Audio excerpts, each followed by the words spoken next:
लोकसभा निवडणुकीच्या अनुषंगानं सुनील तटकरे, चंद्रशेखर बावनकुळे, उदय सामंत या सगळ्यांनी आणि मित्र पक्षांची बैठक झाली असल्याचा अजित पवार यांनी खुलासा केला। यापुढे विभागानुसार बैठका घेणार आहोत। एकनाथ शिंदे, देवेंद्र फडणवीस आणि मी देखील उपस्थित राहणार असल्याचं म्हणत लोकसभा निवडणुका आपल्याला एकत्र लढवायच्यात असं स्पष्टीकरण अजित पवारांनी दिले। राष्ट्रवादी, शिवसेना आणि भाजप या सर्वांनी एकत्र येऊन नरेंद्र मोदींना तिसऱ्यांदा देशाचे पंतप्रधान करण्यास आपली ताकद पणाला लावली पाहिजे। माझी मतं स्पष्ट असतात।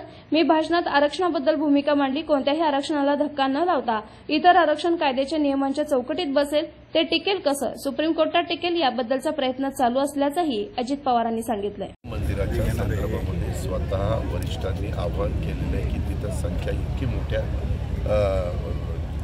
संख्येने जनता तिथं येणार आहे, भाविक तिथं येणार आहे, सगळे रामप्रेमी तिथं येणार आहेत, श्रीरामप्रेमी। पण त्याच्यामुळे तिथं आत्ता गर्दी कुणी करू नये, त्याच्यामुळं आम्ही तो अंदाज बघणार। जर गर्दी खूप म्हणजे ज्यांना इन्व्हिटेशन दिलेलं आहे ती लोक तिथं जातील। त्याच्यात ज्यांचं इन्व्हिटेशन नाही आहे त्यांनी थोडंसं धीर धरावं आणि नंतर तो दिवस पार पाडल्यानंतर आता मंदिर तर कायमचंच राहणार आहे। त्याच्यावर टप्प्याटप्प्याने इतरांनी पण जाऊन त्यांचं दर्शन घ्यायचं।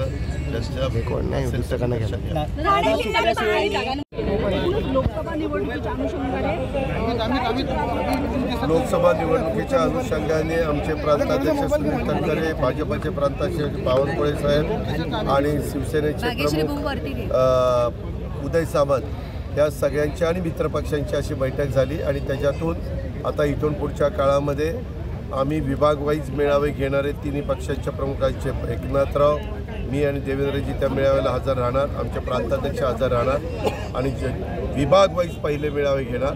तसंच उद्याच्या 14 तारखेला प्रत्येक जिल्ह्याचे या खाली जसं आम्ही आता वर एकत्र आलेलो आहे तसं खालच्याही कार्यकर्त्यांच्यामध्ये समन्वय असावा म्हणून प्रत्येकाने वेगवेगळ्या जिल्ह्यामध्ये त्या पक्षांनी मित्रपक्षांनी वेगवेगळ्या सहकाऱ्यांना नेमलेलं आहे आणि ते सहकारी तिथं जाऊन त्यांचं कोऑर्डिनेशन करून तिथं त्यांचे मेळावे होतील आणि उद्याच्या लोकसभेच्या निवडणुका आपल्याला एकत्रपणे लढवायच्या आहेत, महायुतीच्या बॅनरखाली लढवायच्या आहेत। त्याच्यामध्ये तिसऱ्यांदा देशाचं पंतप्रधान नरेंद्र मोदी साहेबांना करण्याच्या करता राष्ट्रवादी, शिवसेना आणि भारतीय जनता पक्ष असं सगळ्यांनी मिळून ताकद पणाला लावायची आणि जास्तीत जास्त जागा महाराष्ट्रात।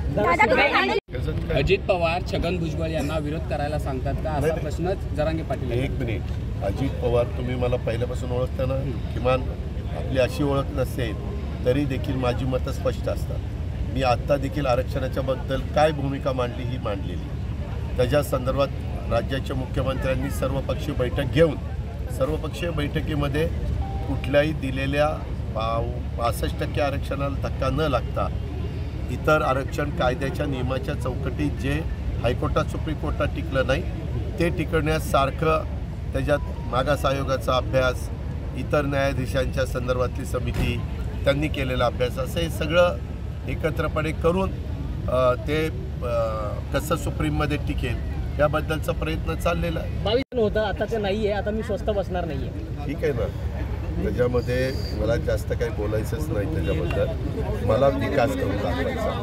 मी तुम्हाला सगळ्यांना माहिती आहे की आम्ही विकासाला प्राधान्य देणारे आणि विकास करणारे आणि 24 तासातले 18 तास काम करणारी लोक आहोत आणि हे काही आम्ही आज दाखवत नाही।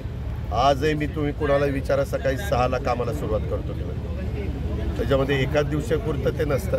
दुसऱ्यांनी कुणी काय बोलावं तो त्यांचा अधिकार आहे। आम्हाला पंतप्रधान म्हणून तिसऱ्यांदा मोदी साहेबांना देशामध्ये पाठिंबा द्यायचा आहे आणि निवडून जास्तीत जास्त खासदार द्यायचे ही आमची भूमिका आहे आणि त्याच्यातनं देश पुढे गेला पाहिजे। जागतिक स्तरावर देशाचा नावलौकिक वाढवण्याचं काम जे मोदी साहेबांच्या नेतृत्वाखाली झालेलं आहे त्याला पुन्हा अधिक कशी गती देता येईल हा आमचा प्रयत्न।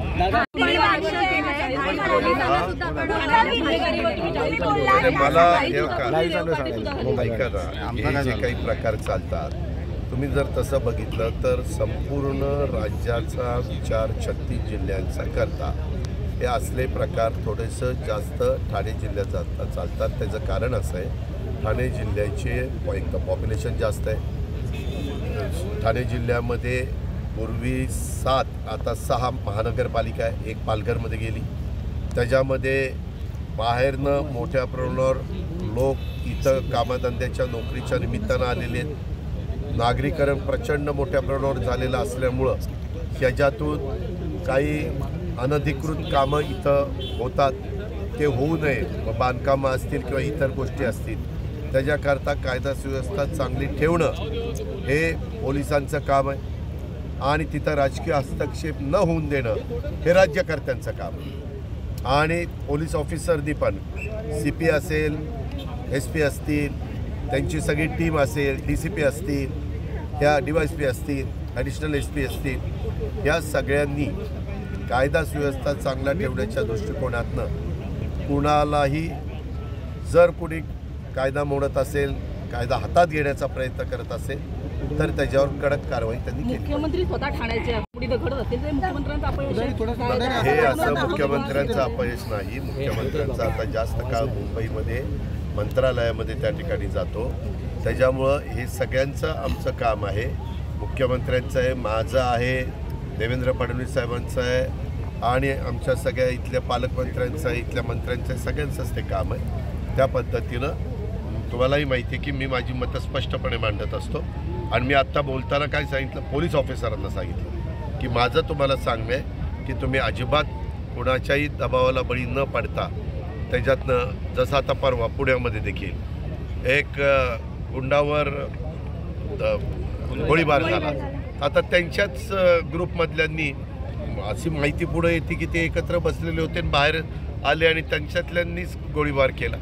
हे असले जे काही प्रकार होतात, मुळात गुंडगिरीच जर आपण होऊन दिली नाही तर असले प्रकार सगळे थांबतील.